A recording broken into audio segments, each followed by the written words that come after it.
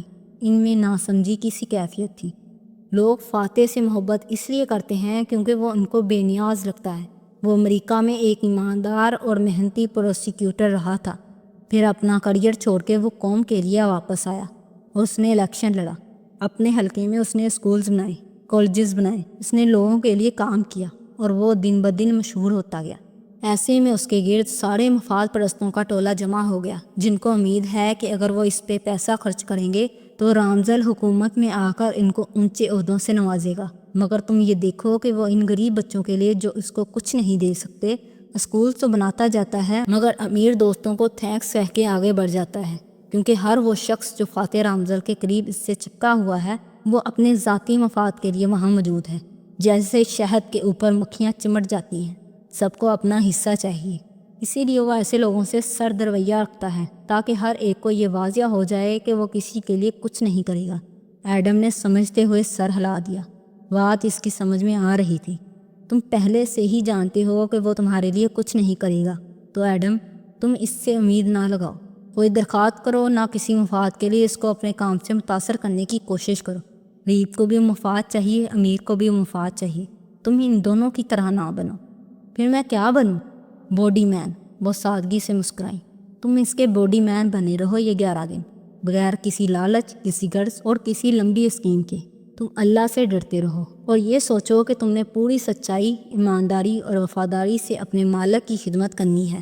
اسے غریب دوست بھی مل جائیں گے، امیر دوست بھی، مگر سچائی، ایمانداری اور وفا آج کل ناپید ہوتی جا رہی ہے۔ تم بس یہ 11 دن ان کے ہو کر رہو۔ اس کے لیے جان مارنی پڑے جان مارو، جان لگانی پڑے تو لگا دو۔ اس کی حفاظت کرو، اس کے کام آؤ، اپنی استطاعت سے بڑھ کے اس کی خدمت کرو اور کسی بدلے کی امید نہ رکھو۔ جو تمہارے نصیب میں ہے وہ تمہیں مل جائے گا۔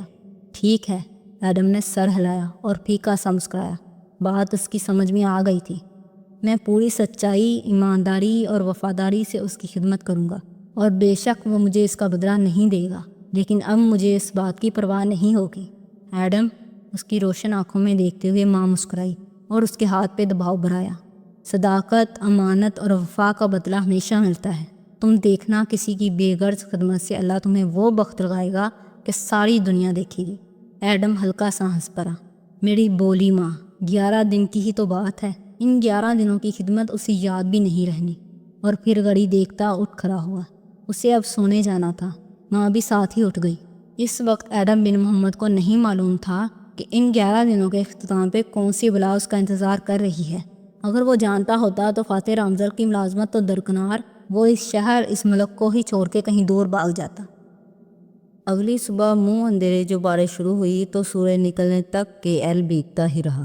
KL میں ہر دوسرے تیسرے روز بارش ہوا کرتی تھی۔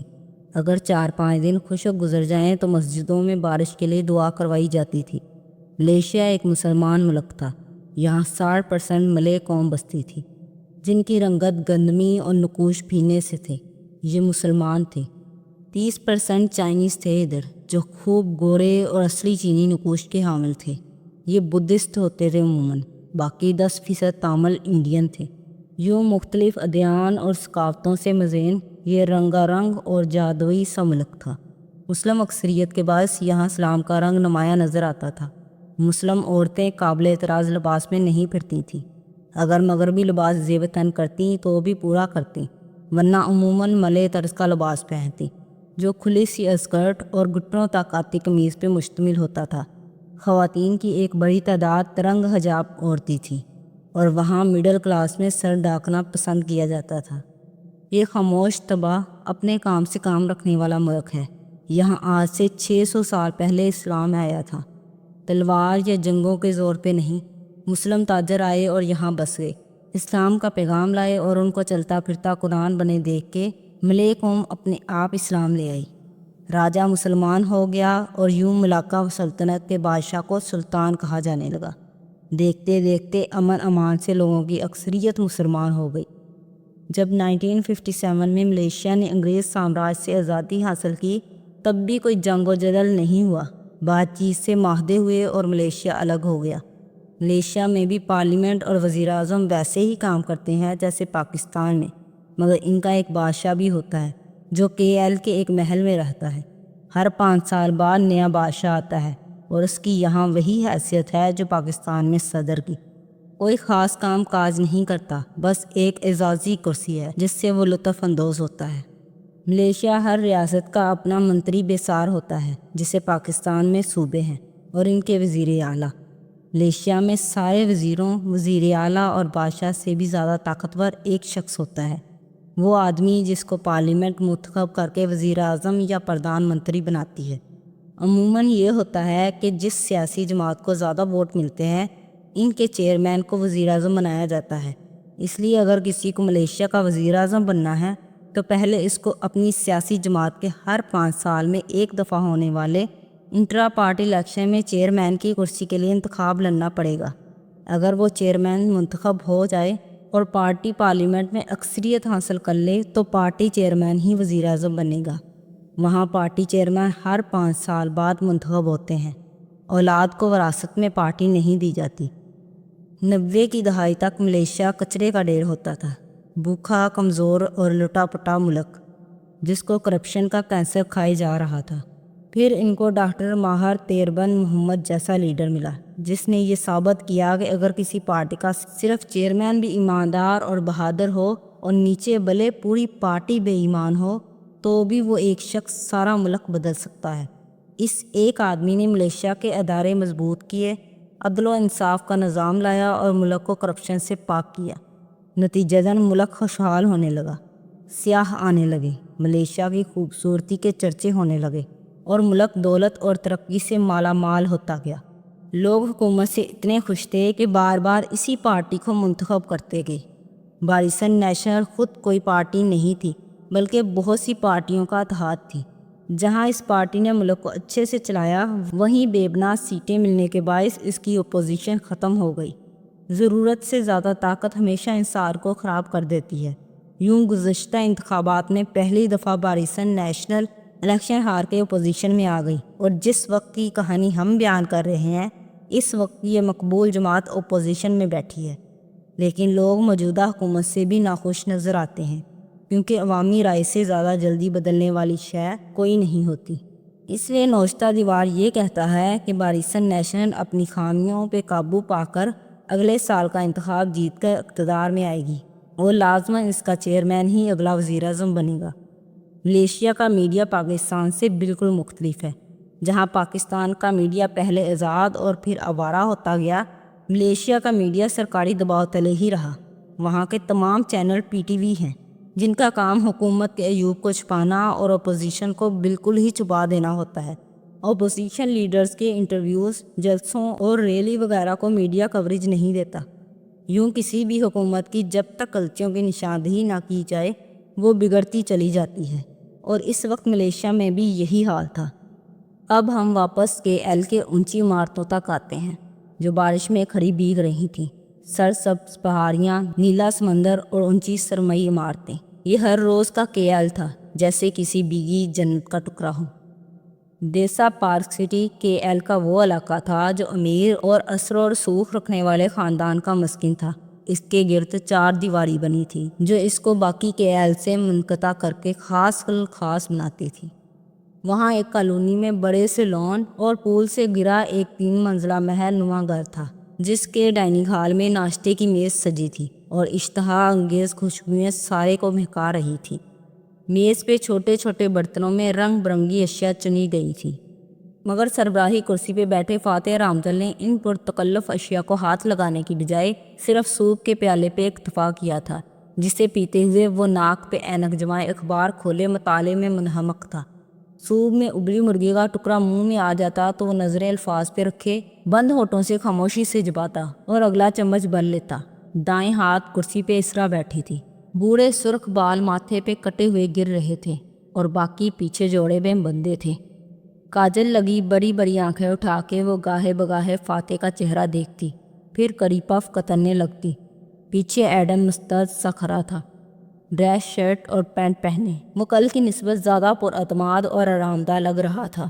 اخبار اسی نے لا کر دیا تھا اور اب وہ منتظر تھا کہ ادھر فاتح نہانے کے لیے جائے، ادھر وہ اس کا فون چارج پہ لگائے۔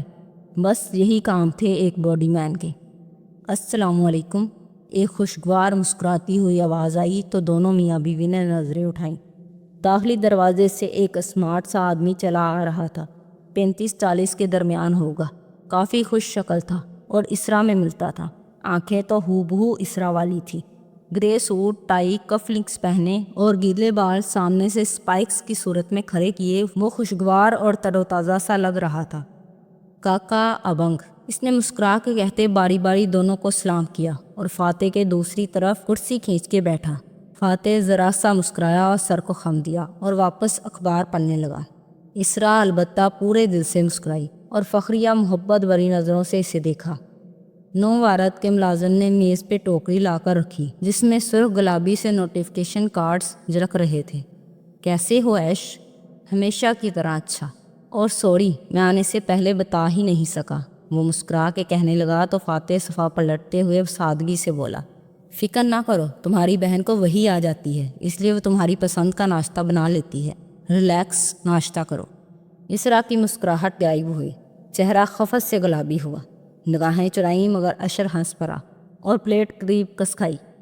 وہ کیا ہے ابنگ کہ خون کے رشتوں کی کشش کے آگے دنیا کے سارے رابطے ہینچ ہوتے ہیں۔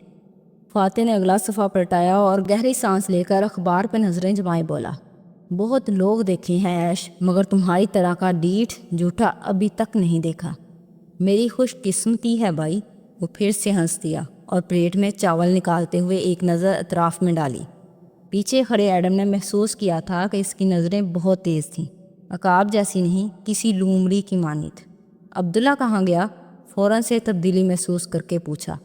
چھٹی پہ کیا ہے، تم سناؤ کیسے آئے؟ اسرا اشیائے طعام اس کے سامنے رکھتے ہوئے موضوع بدلنے لگی۔ میں یہ آپ کے لیے نیلامی کے کارڈز لایا تھا، آپ کے آرٹ پیسز کی نیلامی کی تقریب کے سارے انتظامات مکمل ہو گئے ہیں، آپ کارڈز دیکھ لیں، ابھی میں نے کسی کو بھیجے نہیں ہیں۔ لیٹ نائٹ آئے تو میں صبح سب سے پہلے ادھر ہی چلا آیا، اور ایک تو صبح اس دی مالی ٹائمز ملے میل کے رپورٹرز نے فون پہ فون کرنے شروع کر دیے تھے، پتہ نہیں ان کو کون بتاتا ہے کہ فاتح بھائی چیئرمین کا الیکشن نہیں لڑ رہے، میری رائے پوچھ رہا تھا۔ ابھی تو میں نے پالیسی اسٹیٹمنٹ دی ہے، لیکن سچ پوچھیں تو میں آپ لوگوں کے اس فیصلے سے خوش نہیں ہوں۔ اس کے لہجے میں افسوس تھا۔ فاتح نے اخبار سے نظر تک ہٹانے کا تکلف نہیں کیا، سوپ پیتے ہوئے وہ کالم پڑھتا رہا۔ میں آج جو کچھ بھی ہوں، سیاست میں میرا جو بھی مقام ہے، وہ آپ دونوں بالخصوص فاتح بھائی کی وجہ سے ہے۔ اگر بھائی مجھے انگلی پکڑ کے چلنا نہ سکھاتا، مجھے ہر وقت اپنے ساتھ نہ رکھتا، تو میں ایک عام سا وکیل ہوتا، ممبر پارلیمنٹ نہ ہوتا۔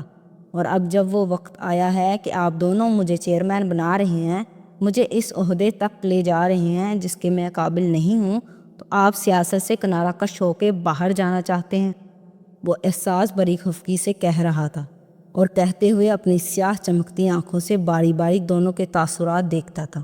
میں اپنے حق میں آپ کی دستبرداری کے فیصلے کی جتنی قدر کرتا ہوں، اتنا ہی مجھے اپنا آپ اکیلا محسوس ہونے لگا ہے بھائی۔ اگر آپ لوگ چلے گئے تو مجھے کون گائیڈ کرے گا؟ کاکا اتنی ضد مت کریں، اس نے گویا بہن کی منت کی۔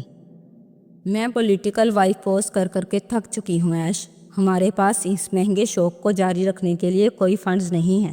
آریانہ کے بعد تو میرا کسی چیز میں دل نہیں لگتا، میں بس واپس جانا چاہتی ہوں، اور ظاہر ہے فاتح کو اپنی فیملی بہت عزیز ہے، بیوی بچوں سے الگ تو وہ نہیں رہ سکتا۔ اشن نے خستہ کری پف کا ٹکڑا منہ میں ڈالا اور اسے چباتے ہوئے پرسوچ نظروں سے فاتح کو دیکھا۔ ابنگ آدمی کو آپ جیسا جمہوری بھی نہیں ہونا چاہیے، میرے حق میں دستبرداری کی میں بہت قدر کرتا ہوں، مگر یوں ملک چھوڑ کے، تمہیں کس نے کہا کہ میں دستبردار ہو رہا ہوں ایش؟ اس نے اینک اتارتے ہوئے اور اخبار چہرے کے سامنے سے ہٹاتے ہوئے ٹھنڈی نظروں سے ایش کو دیکھ کے کہا، تو لمحے بھر کو نوجوان سیاستدان کی رنگت اڑ گئی، مگر وہ سنبھل کے مسکرا دیا۔ آپ کا جو بھی فیصلہ ہوگا میں اس میں آپ کے ساتھ ہوں گا ابنگ، جیسے آپ نے مجھے اکیلا نہیں چھوڑا میں بھی نہیں چھوڑوں گا، آپ میرے آئیڈیل ہیں، کبھی مت بھولیے گا۔ تھینک یو، وہ اخبار تہہ کر کے کرسی دھکیلتا اٹھا اور دروازے کی طرف بڑھ گیا۔ ایڈم نے جلدی سے اس کا سیل اٹھایا اور فاتح کے پیچھے لپکا۔ ذہن میں مسلسل ماں کی باتیں گونجنے لگی تھیں، اسے ان باتوں کے تہ در تہ معنی اب سمجھ آنے لگے تھے۔ ڈائننگ روم خالی ہوا تو اشر آگے کو جھکا اور فکر مندی سے بہن کو دیکھا۔ آپ نے کہا تھا بائی مان گیا ہے۔ ایش، اسنا نے اس کا ہاتھ دبایا اور اس کی آنکھوں میں دیکھتے ہوئے بولی، میں نے تم سے وعدہ کیا تھا کہ اگلے وزیر اعظم تم بنو گے تو تم ہی بنو گے۔ میں فاتح کو مزید سیاست میں خود کو تباہ کرتے نہیں دیکھ سکتی۔ اسی سیاسی کمپین کے دوران اریانہ کو کھویا تھا ہم نے۔ فاتح کے پاس صرف خواب ہیں، پیسے نہیں۔ میں اسے مزید اپنا اور میرا پیسہ اس سیاست میں نہیں جھونکنے دوں گی۔ مگر میں برا فیل کر رہا ہوں، بائی مجھ سے خفا ہے۔ وہ تم سے خفا نہیں ہے۔ اسرا نے ٹوکری سے ایک کارڈ نکالتے ہوئے ہاتھ جلا کے اس کے وہمے کو رد کیا۔ وہ خود سے خفا ہے۔ وہ ناکام ہو چکا ہے اور اس ناکامی کا اعتراف نہیں کرنا چاہتا۔ ویسے تمہیں ان کو ملک چھوڑنے کا نہیں کہنا چاہیے تھا۔ ملیشیا ان کے خون کا حصہ ہے۔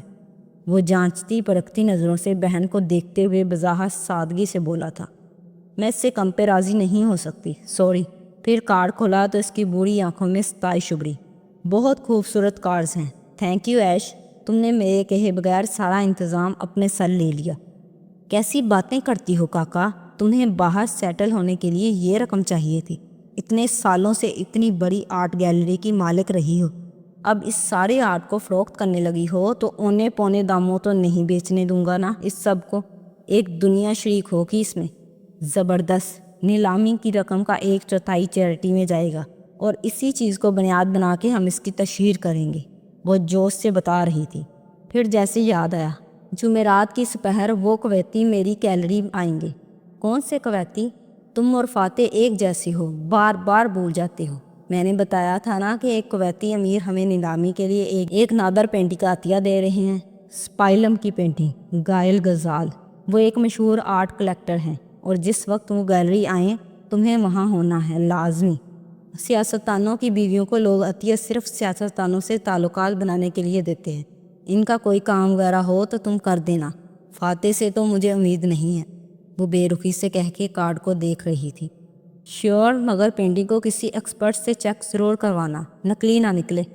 ظاہر ہے کرواؤں گی، ایسے ہی تو نیلامی پہ نہیں رکھ دوں گی نا، میری کریڈیبلٹی کا سوال ہے۔ وہ اب کارڈز واپس ڈال رہی تھی۔ اشر نے ایک نظر کھڑکیوں کو دیکھا جن پہ ٹپ ٹپ قطرے برس رہے تھے اور پھر اٹھ کھڑا ہوا۔ چلتا ہوں کاکا، آج بہت کام ہے۔ اسرا نے چہرہ اٹھا کے محبت بھری نظروں سے اشر کو دیکھا۔ تم شادی کر لو اشر۔ شادی؟ اس نے منہیں اکٹھی کی جیسے اچانک اس ذکر پہ حیرت ہوئی ہو۔ ہاں ایش، کسی اعلیٰ خاندان کی خوبصورت لڑکی سے شادی کر لو۔ ملیشیا کے لوگوں کو کیا اچھا لگتا ہے؟ ان کے لیڈر کی ایک مثالی خوبصورت بیوی اور 2 بچے ہوں، پرفیکٹ فیملی۔ تمہاری ریٹنگز بھی اوپر جائیں گی اور شہرت بھی بڑھے گی۔ وہ تھوڑی کھچاتے ہوئے سوچنے لگا، مگر کاکا اتنی پرفیکٹ لڑکی کہاں ملے گی؟ جیسے تمہارے حلقہ احباب اور دعوتوں کو میں تو جانتی ہی نہیں۔ جاؤ ڈھونڈو کوئی۔ اسرا نے ہاتھ جلا کے اسے ہلکا سا جاڑ دیا اور کارڈز کی طرف متوجہ ہو گئی۔ ایش ہنس دیا، پھر اپنی کالی آنکھوں سے اطراف کا عمیق جائزہ لیا اور دروازے کی طرف بڑھ گیا۔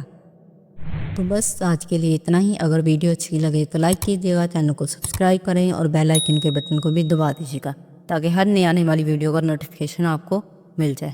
تو ملتے ہیں بہت جلد نیکسٹ پارٹ کے ساتھ، تب تک کے لیے اللہ حافظ۔